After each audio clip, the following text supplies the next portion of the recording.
Thank you very much. How are you? Very good, thank you. So sorry that this panel is not very diverse. We are both French. But it should be okay. We speak English. So welcome. Can you tell us a little bit more about yourself? Yes, of course. Well, I think you've done already a very good intro, probably better than I would have done myself. So I'll just say that I'm very happy to be here, and I think that it's great to be able to participate to Vestpod's mission of empowering women financially and educating women around new investment opportunities, new asset classes, and how to actually access those asset classes. So yeah, I'm very happy to be here, and it seems like a wonderful group of people. So we'll stay around later, and of course, happy to chat and have any questions. Crypto, and I think tech in general, is a very refreshing space where things happen. I used to love my job in banking as well. Honestly, I worked with great people on very interesting deals, and I was working on the trading floor. I was doing equity derivative structuring. So super interesting, environment and deals and exposure. But the problem with those large institutions is that today they're super risk adverse. They are so concerned, and I understand why, but they're so concerned with anything that has to do with their reputation that they will never be on the forefront of any type of innovation or technology or change, and they will never be motor in that. And I think that's kind of what's frustrating after a while in banking, when you realize that it will be disrupted, this will happen, but it's just that they are slowing down things as much as they can, because they know that there are slow movers and that it will eventually disrupt them. So anyway, I'll just tell the story of how I got into Bitcoin. I think it's always funny, and when you ask people, they're always very different and generally a bit surprising and crazy stories. But for me, my interest in crypto started in 2013. I stumbled on a paper called the White Paper of Bitcoin, which I'll explain a bit later, but it's basically the presentation of what Bitcoin is. And after I read that, I started getting curious and interested, and I went to a Bitcoin meetup in London. That was November 2013, and we were probably 25 people, mostly men with very long hair in ponytails, in a basement in Brick Lane, and it was weird. But at the same time, very exciting, and it was so refreshing to see people that were so passionate about what they were doing.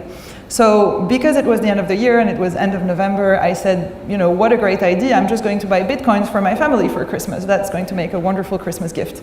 So there I was, buying my first Bitcoin, creating little envelopes with those Bitcoins inside, and distributing them 3 weeks later for Christmas. As you can imagine, nobody got it. Everybody thought it was the shittiest gift I have ever given anyone. And I was really struggling to explain why it was so cool. And I was really thinking, there's this thing where you say you only understand something fully once you can explain it to your grandmother. Well, I got excited enough to buy Bitcoins, but I was far from being able to explain it to my grandmother, yet even my mother. So that was kind of the trigger to start doing more research and learning more about cryptocurrency and Bitcoin, and being able to start explaining to others basically why it was so cool and why it was a great Christmas gift. And you'll hopefully that will give you the gist of it through that talk. And for those who already invested already probably have the crypto Bitcoin bug. But basically, the more you read about it, the more interesting it gets, and you kind of fall into what we call the rabbit hole. So basically, that's how I learned, and in the process of learning more about cryptocurrencies, I decided that it would disrupt banking, and that I started pitching that to HSBC. So I was telling them we need to have, I'm not saying we should start a trading desk for crypto, but we need to have someone inside the bank that knows what it is, because it's going to happen. People are going to start questioning. You're going to have clients that will call and say, what is a digital currency? I heard this thing, what is a Bitcoin? And we cannot, as a large international institution, not know what a Bitcoin is. So again, that was back in 2014 by then. So when you heard about Bitcoin, it was generally more around drug trafficking, money laundering, and it had a very, very bad reputation that it still probably holds a bit. So saying that HSBC was not interested would be an understatement. They were completely against it. But that's how I met my business partner.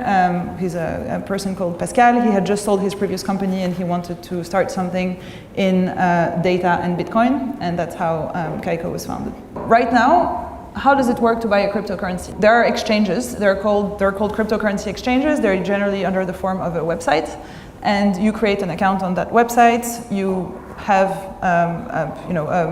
basically an account to which you can wire some pounds, for example. You wire some pounds, and then you place an order. So let's say that you want to buy a Bitcoin, you're going to place an order on the exchange saying, hey, I would like to buy a Bitcoin at that price. This is called a buy order. On the other hand, you have people that want to sell their cryptocurrencies and they're placing sell orders. So those buy orders and sell orders, they sit on something that is called an order book. All the exchanges in the world, and that's not just with crypto, it's with every marketplace in the world, have an order book where all the people that want to buy put their orders and people that want to sell place their order.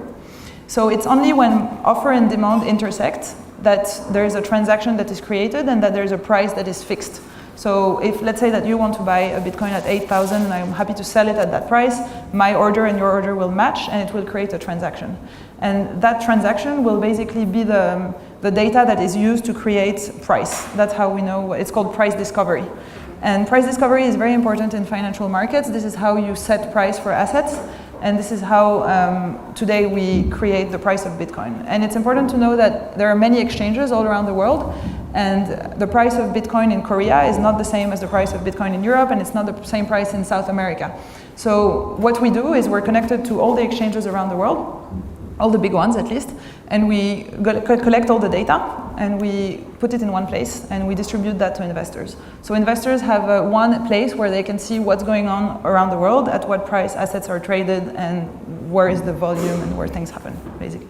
People have in their mind that the Bitcoin is basically the first known cryptocurrency, but there were some, many attempts at creating a digital currency before that. So in the early 90s, you had some group of cryptographers that decided to come together. They called themselves the cypherpunks, and they were basically discussing different topics around, politics, philosophy, computer science, cryptography, mathematics, and the founding theme around all of that was about privacy. They were basically saying that there's no reason that when I decide to spend money, somebody would have to know where I got the money from and who I am. And there was this notion of privacy and this notion of discussing different political ideas that were off public debate.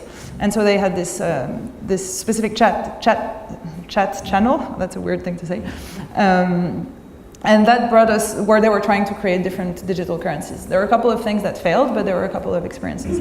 And that took us to late 2008. This is, if you remember correctly, it's the financial crisis. Governments that were bailing out banks that were pretty much responsible for the situation that they had created from themselves, and somehow taxpayer money was going to go bail out banks that had created the situation. For the better or for worse, I don't know, but this is kind of things that stirred a bit this community I was talking about earlier, that were saying, why are we not in control of our money? Why are we not in control of our funds? And at the end of this year, at the end of 2008, this person or group of persons, Satoshi Nakamoto, published a white paper called Bitcoin, a peer-to-peer electronic, the exact name, peer-to-peer electronic cash system. And he exposed the idea of Bitcoin and the concept behind it. And it was about anonymity and privacy and decentralizing the control of money, basically.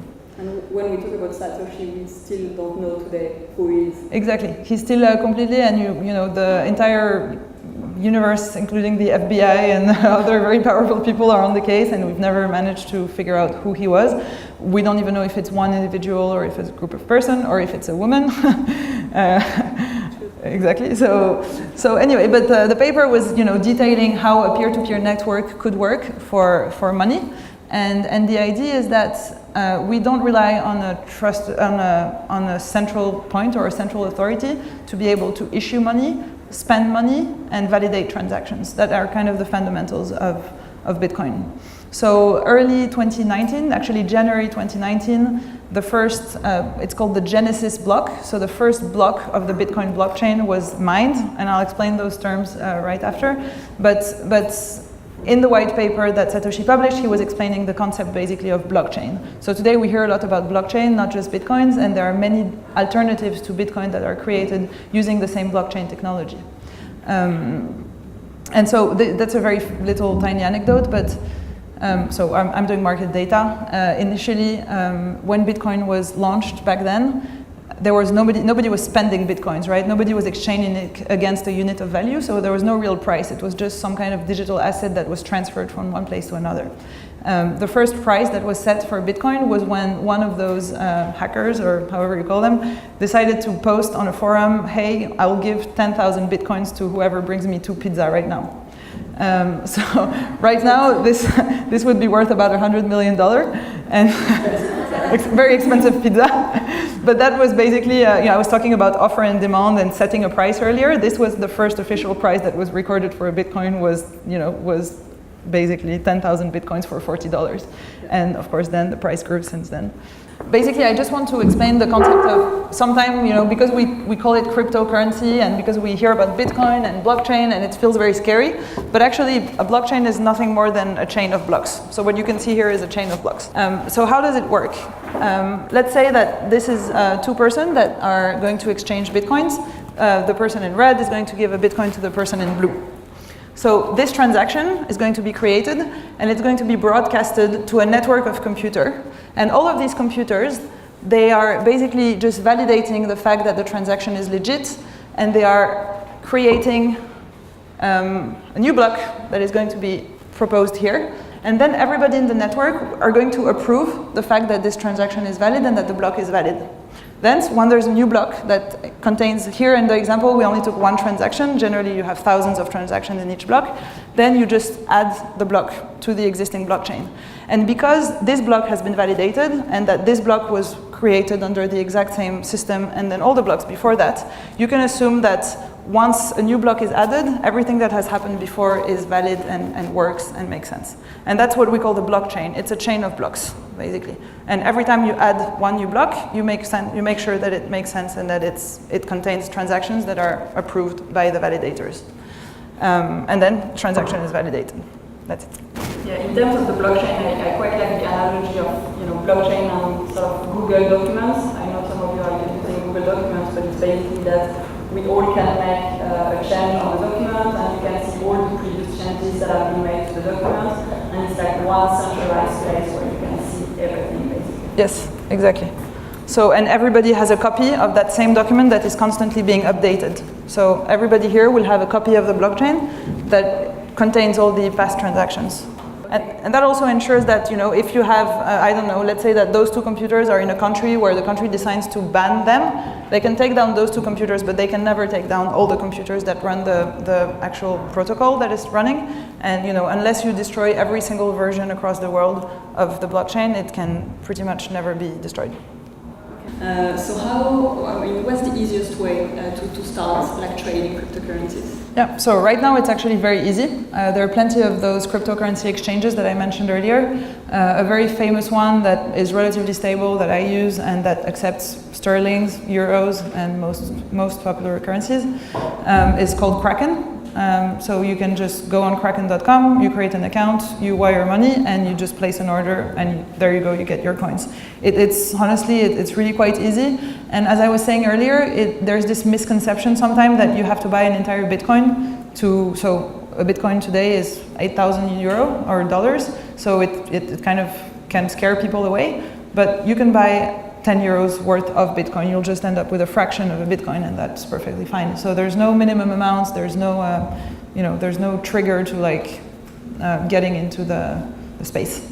Maybe tell us the difference on how exchanges work. But I've been using Coinbase recently and Revolut, and on these platforms it's also super easy, and you can buy a selection of 4 to 5 different cryptocurrencies. Yeah. So what's the difference between this and Kraken, for example? It's pretty much the same. Coinbase, it's one of the most institutionalized exchanges, and they're very good as well. Yeah. I think now with Coinbase you can even buy with your credit card, which you cannot do on Kraken. You have to wire money to your account.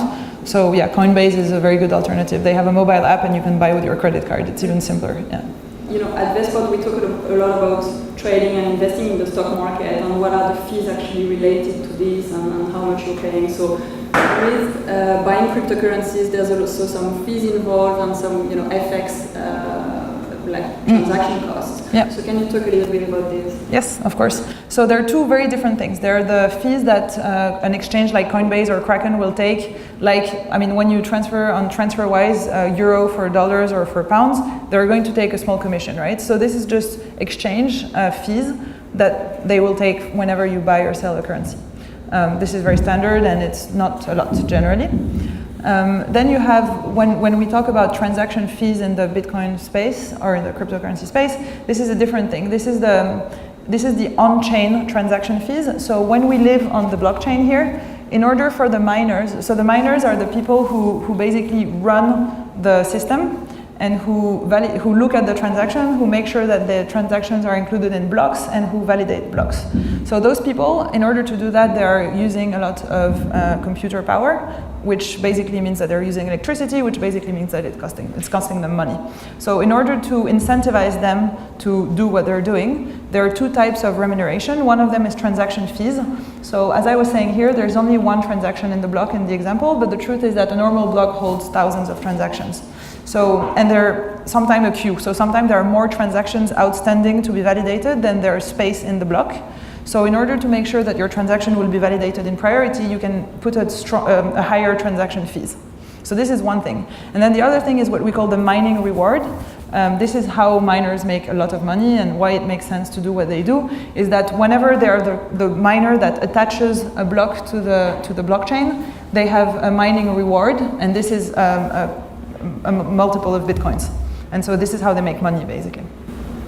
Okay, so now that we've bought some cryptocurrencies, how do you hold cryptos? So, I mean, personally, it's been a difficult journey, and I work in this co-working space, and you have all these guys holding cryptos, and when Bitcoin reached $20,000, it became actually super stressful to hold Bitcoins, and they had their private keys written on a piece of paper in their pockets, and they were always worried to lose some codes, they couldn't find others.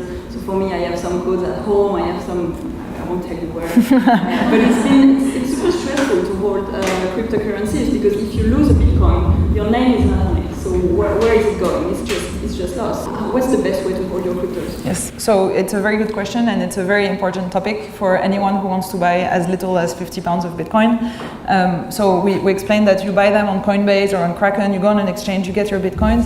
It's strongly advised to not keep your coins on an exchange.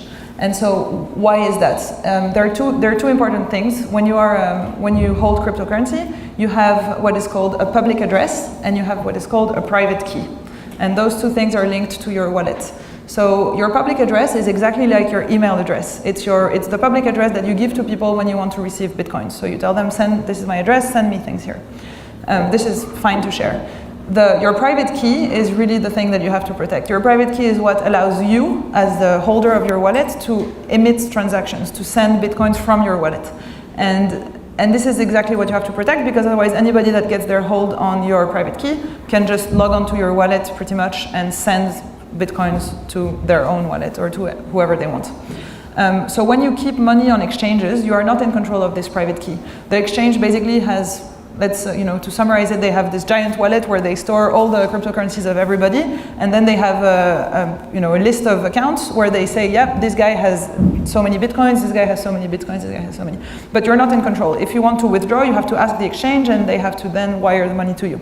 So it's fine as long as it works, but if there's a default, if the exchanges get hacked, and exchanges get hacked all the time, why? Because they hold coins of so many people, so it makes much more sense to attack one exchange than 10,000 people. So exchanges get hacked, exchanges sometimes just go bankrupt if they're not reliable, if they just decide to spend customers' funds rather than storing them. So we always advise to move your funds out and be in control of your private key. And for that, there are tools. The most popular one now is something called the Ledger Wallet. It looks like a small USB stick. It has a little screen. You connect it with a USB to your computer, and there's a piece of software that is that represents your Bitcoin wallet. And you can access it through the key, and you can send transactions, but your key is never, the content of the key is never on the internet. It lives inside the key. So if you lose your key, you lose your... If you lose your security, if you lose your passphrase, your password, you basically lose your funds. I mean, why is there such a gender imbalance, and how we can, try to reverse this, and how can we get more women at least interested and empowered on the subject of crypto? Yes. So the first thing is that it's actually quite positive. What I'm going to say is that there is indeed a gender imbalance, but I think it's really mostly due to design, just because women were less interested back then, I guess, in cryptography and even in tech, right? In tech, you still have less women than men. So that's more of a structural problem, I think. But I really feel, and that's at least my personal experience, that within this space, people are very open. They don't really care if you're a male, a woman, where you're from, what's your background, what's your ethnicity. As long as you're kind of bringing something to the discussion and that you have something to say, they're very open and very friendly. And I think it maybe goes back to the idea of kind of the crypto anarchist and decentralization and the peer-to-peer thing is really like, I don't care as you're a computer for me. It's we don't really care who's behind the screen as long as you validate my transaction, kind of. So I feel that it's a very open space. And how do we incentivize more women? Well, I think what you're doing is amazing. I think it's going to, and I mean, we can talk about it a bit more later, but I think it's really important to, if you can, to invest a very small amount, because that's how you kind of get really interested. And honestly, once you start learning, it's not so cryptic, even if it's called crypto, and it's really interesting. And it's something that I believe it's interesting that you can be part of a new transformation in the space that surrounds us and the way things work. Yeah, then one thing we should talk about is that there's, I don't know how many different cryptocurrencies actually today, but what's the size of 1,663 as of 20 minutes ago. Exactly. So how do you choose like which one you want to invest in? So I would personally go for like the mainstream one, like maybe let's say Bitcoin and Ethereum, Litecoin, Bitcoin Cash, because I understand these ones. But I mean, what's the size of the market, and what are these others, also like tokens and ICOs? I mean, it's a massive new thing. So how do you get your head around all these things? Yes. So just to give you a few metrics, so there are more than 1,500 different types of cryptocurrencies that are basically not all of them are legit. I'm pretty sure that most of them, a large majority of them, will be dead within 2-3 years. But they all actually, at least pretend that they are leveraging on this technology, the blockchain technology, to provide a solution by decentralizing their service. The market capitalization or the network value, or basically the amount of cryptocurrencies that are out there in the world multiplied by their value, is averaging around $300 billion today. And just Bitcoin itself is in terms of the velocity of exchanging this between people, in the past 24 hours, actually today, there was $17 billion that exchanged hands. So just this is to kind of give you an idea that it's not niche anymore. I mean, it's still niche, but it's becoming something that is really relevant, and that it makes sense to consider it as a new asset class. Yeah, I think it's really here to stay. And I was reading somewhere that 95% of cryptos will disappear, but there's only 5% that's here to stay. So it's quite important to start like looking at these different things. I was interested in the parallel between finance and crypto. So we think that banks are not looking at crypto and stuff, but that's actually not true. I think in most of the banks there's been people working on blockchain for maybe 10 years. So how do you see now the banks moving towards crypto, and what are they doing in terms of maybe building index funds or making it easier for people to start investing, and also in terms of the regulation, how is Bitcoin regulated? Because it's really easy when I hold shares, I buy and sell stocks, but what happens with crypto and with Bitcoin in particular? Yeah.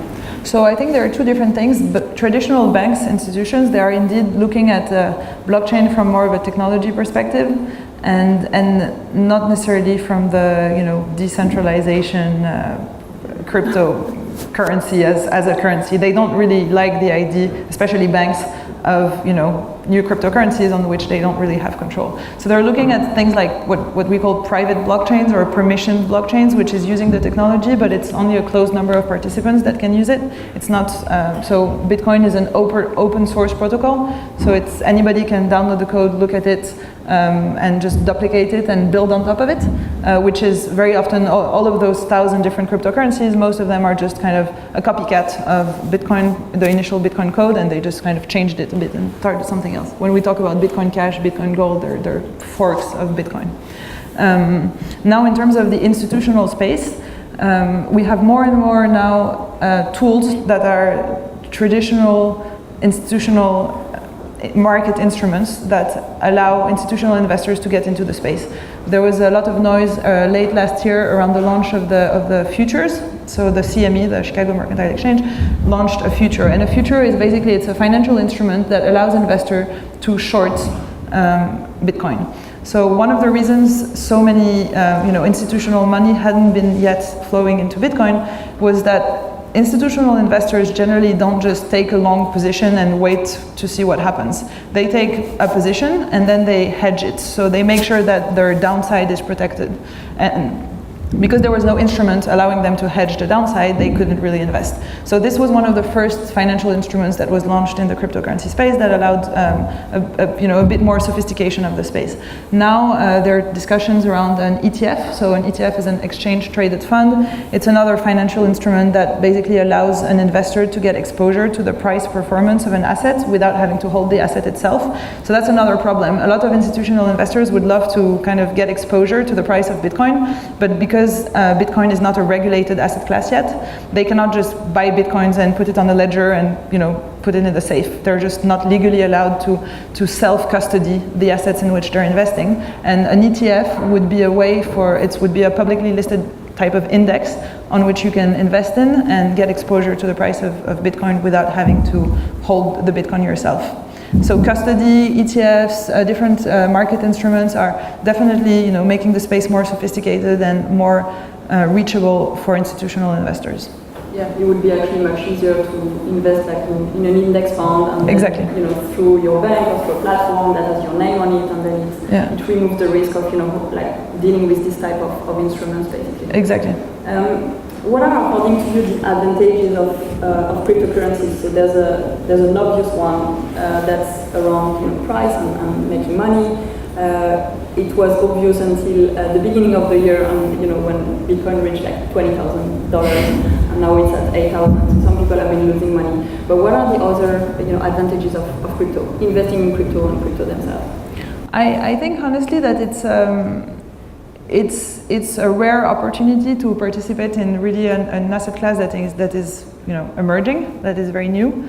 That's my personal opinion, but I believe we're really at the beginning, and that there's still, you could lose everything that you invest, but the potential returns are, I think, much higher than the downside. I think there's, more, basically, let's say that we're at 8,000 now with Bitcoin. I think that there's more than, it's going to go higher than 16,000, so there's more upside skewed. There's an imbalance, right? The risk return thing is skewed in the sense that the worse you can lose is 8,000, and the worse you can earn is unlimited. So I think that there's still a lot of space here. I think that it's important to really kind of educate yourself and read and understand as much as possible the actual underlying technology, especially when it goes to the other coins that are more trying to leverage on the technology to bring a solution to a space. And Bitcoin is really the only cryptocurrency that is really completely that doesn't have a team. There's no CEO of Bitcoin, right? There's no office of Bitcoin. It's just a piece of code that is running out there, that has been running for almost 10 years now, and that has never been hacked.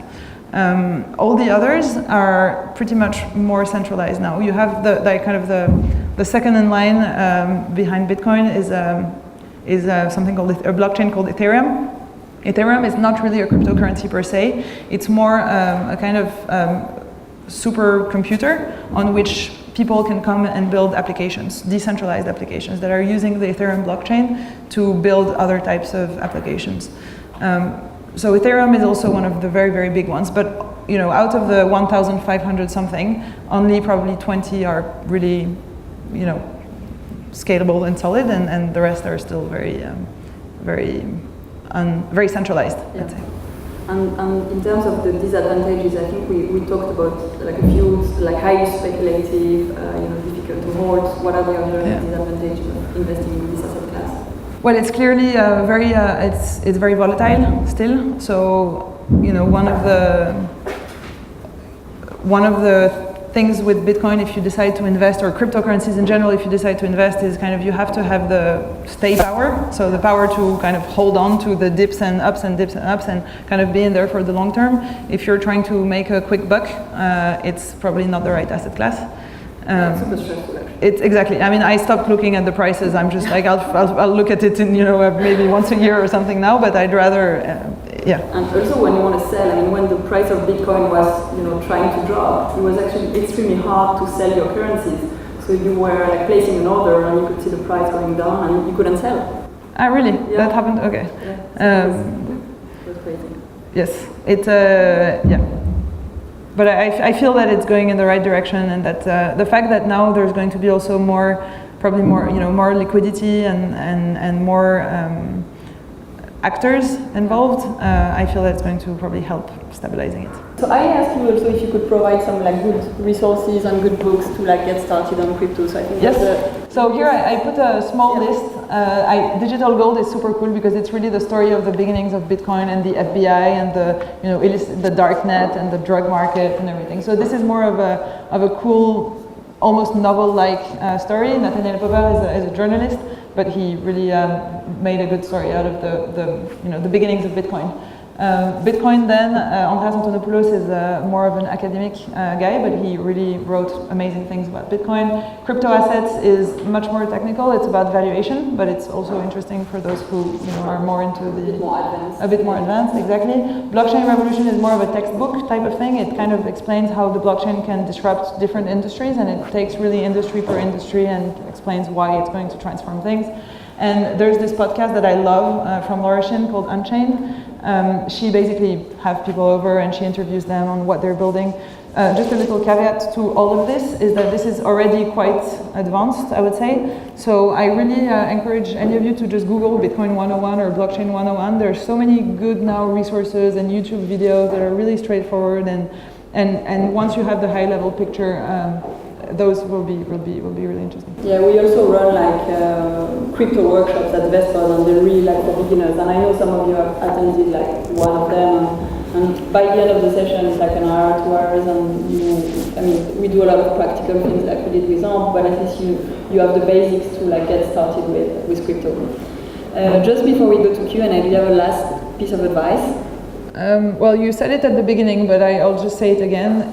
I'll say it differently. We're not doing financial advice. However, if you one Friday night, don't go out for dinner with friends. Stay home and invest the 50 pounds that you would have spent on dinner into buying a very fraction of Ethereum, Bitcoin, whatever. And just having that will basically, because you're going to have skin in the game, you're going to care, and you're going to read about it, and you're going to see that it's fascinating. Thank you. So, yeah.